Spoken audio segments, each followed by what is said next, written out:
আসসালামু আলাইকুম। রাশেদ এডুকেশন টিভির পক্ষ থেকে সম্মানিত ভিউয়ার্স ভাই ও বোনদের জানাই আন্তরিক শুভেচ্ছা ও অভিনন্দন।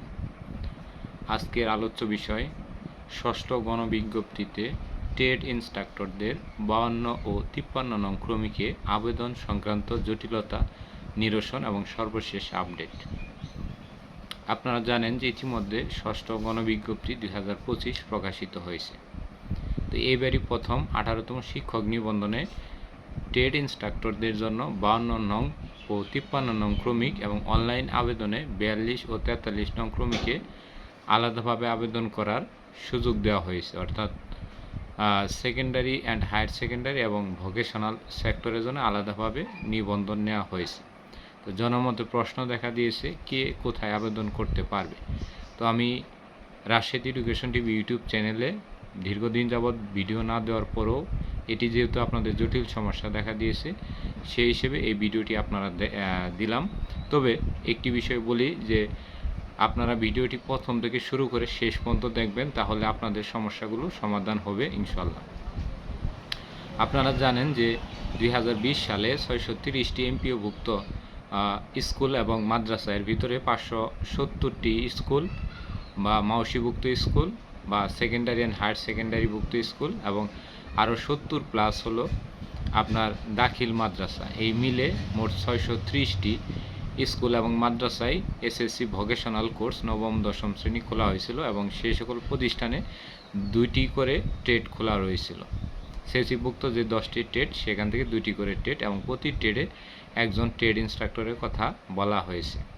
তো সেই হিসেবে যারা 52 নং ক্রমিকে পরীক্ষা দিয়েছেন তাদের সার্টিফিকেট অ্যানালাইসিস করে দেখলাম, তাদের সার্টিফিকেটে সেকেন্ডারি অ্যান্ড হায়ার সেকেন্ডারি এডুকেশনে আবেদন করতে পারবেন। এখন secondary and higher secondary education আবেদন করলে শুধুমাত্র আপনি সেসিভুক্ত যে স্কুলে যে 570টি স্কুল রয়েছে, ওই 570টি স্কুলের মধ্যে আপনার যে বিষয়ে শূন্যপদ রয়েছে সেই শূন্যপদগুলোতে আপনি আবেদন করতে পারবেন। এর বাহিরে আবেদন করার সুযোগ আপনার জন্য নাই যারা 52 নং ক্রমিকে আছেন। আশা করি 52 নং ক্রমিকে এই বিষয়টি বুঝেছেন। আরেকটি বিষয় আমি আপনাদের বলি যে তাহলে সেসিভুক্ত যেহেতু 52 নং ক্রমিক, তাহলে সেসিভের তো আরও 70টি প্রতিষ্ঠান রয়েছে মাদ্রাসা, তো ওই মাদ্রাসায় আবেদন করতে পারবো কিনা। এখন আমাদের সার্টিফিকেটের যে নিয়ম অনুযায়ী সেখানে আপনার 52 নং ক্রমিকে কিন্তু মাদ্রাসা উল্লেখ নাই, তার মানে ওই আপনার সেসিভুক্ত 70টি মাদ্রাসায় 52 নং ক্রমিকে যারা ট্রেড ইন্সট্রাক্টর হিসেবে আবেদন করেছেন তারা আবেদন করতে পারবেন না। অর্থাৎ সেসিভুক্ত 570টি প্রতিষ্ঠানে 52 নং ক্রমিকে যে 10টি ট্রেড ইন্সট্রাক্টর পদধারী রয়েছেন, যারা 18তম শিক্ষক নিবন্ধনে ভাইবা পাস করেছেন এবং 17তম রয়েছেন, তারা এই মিলে তারা আবেদন করতে পারবে। তার মানে শুধুমাত্র সেসিভুক্ত স্কুলগুলোতেই আপনারা 52 নং ক্রমিক যারা রয়েছেন তারা আবেদন করতে পারবেন। আপনার সেসিভুক্ত মাদ্রাসাতে আবেদন করতে পারবেন না। এর পাশাপাশি কারিগরিভুক্ত বা technical and business management institute, যেগুলো ডিটিই বা ডিরেক্টর অফ টেকনিক্যাল এডুকেশন থেকে বেতন দেয়, সেইগুলোতেও সার্টিফিকেট অনুযায়ী আপনারা আবেদন করতে পারবেন না। এখন আসি আমাদের 53 নং ক্রমিকের বিষয়টি। 53 নং ক্রমিক হলো মাদ্রাসা এবং কারিগরি, তাই সার্টিফিকেটে কিন্তু মাদ্রাসা এবং কারিগরি লেখা রয়েছে। এখন যদি কোনো কারণে মাদ্রাসা লেখা না থাকে 53 নং ক্রমিকে কারোটা, মানে এক কথা হলো ভুলে আসুক যেই আসুক, সার্টিফিকেটের ধরন অনুযায়ী কিন্তু আপনাকে আবেদন করতে হবে। এখন আপনার মাদ্রাসায় টেকনিক্যাল লেখা রয়েছে, এখন টেকনিক্যাল লেখা থাকলে আপনি কোথায় আবেদন করতে পারবেন? যেগুলো ডিএসএইচি ডিটিই, অর্থাৎ যেখানে আপনার ডিটিই যুক্ত রয়েছে সেগুলোতে আবেদন করতে পারবেন। মানে কারিগরি শিক্ষা অধিদপ্তর থেকে যেগুলোতে বেতন দেয় সেগুলো আবেদন করতে পারেন, কিন্তু আপনি কিন্তু ডিএসএইচি সরাসরি মাওসিভুক্ত প্রতিষ্ঠানে বা সেসিভুক্ত যে 570টি হাই স্কুলে যে এসএসসি ভোকেশনাল কোর্স রয়েছে সেইগুলোতে আবেদন করতে পারবেন না। তবে আপনি সেসিভুক্ত যে 70টি মাদ্রাসা রয়েছে ওই মাদ্রাসাগুলোতে আবেদন করতে পারবেন, কারণ আপনার সার্টিফিকেটে টেকনিক্যাল ভোকেশনাল অবলিক মাদ্রাসা দেওয়া রয়েছে যাদের 53 নং ক্রমিক রয়েছে।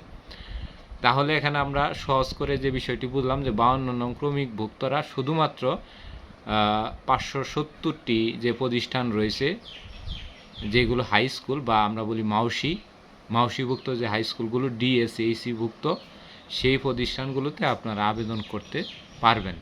আর 53 নং ক্রমিকগুলো সেসিভভুক্ত যে 70টি মাদ্রাসা রয়েছে এবং এর পাশাপাশি যে কারিগরি প্রতিষ্ঠান ডিটিই ডিরেক্টর অফ টেকনিক্যাল এডুকেশনের অধীনে যেমন technical and business management institute অর্থাৎ বা দাখিল ভোকেশনাল যেগুলো রয়েছে, যেগুলো প্রতিষ্ঠান মাদ্রাসা কিন্তু তার সাথে দাখিল রয়েছে, দাখিল ভোকেশনাল রয়েছে, বেতন আসে কারিগরি থেকে, এই সকল প্রতিষ্ঠানে 53 নং ক্রমিকধারীরা আবেদন করতে পারবেন। এটি হলো সার্টিফিকেট অনুযায়ী সহজ একটি বুদ্ধি। আশা করি আমাদের রাশেদ এডুকেশন টিভি ইউটিউব চ্যানেলের যারা ট্রেড ইনস্ট্রাক্টর হিসেবে ফলোয়ার রয়েছেন তারা এই ভিডিওটি পাওয়া মাত্র আপনাদের ট্রেড ইনস্ট্রাক্টরের বিভিন্ন গ্রুপ রয়েছে, এই গ্রুপগুলোতে দিয়ে দেবেন। আজ থেকে 2 দিন যাবৎ এই ট্রেড ইনস্ট্রাক্টর সম্পর্কিত অনেকগুলো ফোন আসার কারণে দেখলাম যে এই ভিডিওটি আপনাদের জন্য অনেক দরকারি, এজন্য আমি দীর্ঘ সময় নিয়ে হলো আপনাদের জন্য ভিডিওটি করলাম। এখন প্রশ্ন আসতে পারে যে যদি আমরা এর বাহিরে আবেদন করি তাহলে কি আমরা সুপারিশপ্রাপ্ত হব? আমাদের ডেইলি ক্যাম্পাসের যে তথ্য মোতাবেক সেখানে আপনার সুপারিশ বাতিল হয়ে যেতে পারে, যেটি বিগত নিবন্ধনে বাতিল হয়নি, কিন্তু এবার বাতিল হতে পারে। যদি বাতিল নাও হয় আপনি চূড়ান্ত সুপারিশ পাবেন, কিন্তু আপনি এমপিওভুক্তকরণের ক্ষেত্রে যায় আপনি এমপিওভুক্ত হতে পারবেন না, পরবর্তী এটি একটি সমস্যা দেখা দিবে। সেই ক্ষেত্রে আপনাদের যদি কারো কোনো ধরনের এই ধরনের কনফিউজ থাকে বা এই ধরনের আবেদন কেন করতে পারবেন না, এজন্য আপনারা এনটিআরসিতে আবেদনের আগে একটা লিখিত অভিযোগ দিলে এনটিআরসি এই বিষয়ে আপনাকে একটা সমস্যা সমাধান দেবে। কিন্তু এনটিআরসি কিন্তু সব সময় বলে দিয়েছে যে সার্টিফিকেটের যে ধরন রয়েছে ওই ধরনের বাইরে কখনো আবেদন করলে আপনাকে এমপিওভুক্তকরণ হবে না, অর্থাৎ আপনার সার্টিফিকেটে মাদ্রাসা লেখা না থাকলে আপনি কোনোভাবেই মাদ্রাসা আবেদন করতে পারবেন না। তো আশা করি আমার ভিডিওটি বুঝতে পেরেছেন 52 এবং 53 নং ক্রমিক নিয়ে, এই জন্য একবারে খোলামেলাভাবে আপনাদের ভিডিওটি দিলাম। একটু সময় বেশি লাগার কারণে আমি আন্তরিকভাবে দুঃখিত। সবাই রাশেদ এডুকেশন টিভি ইউটিউব চ্যানেলের সাথে থাকবেন এবং বিভিন্ন গ্রুপে এই গুরুত্বপূর্ণ একটি ভিডিও শেয়ার করে দিবেন। ধন্যবাদ সবাইকে।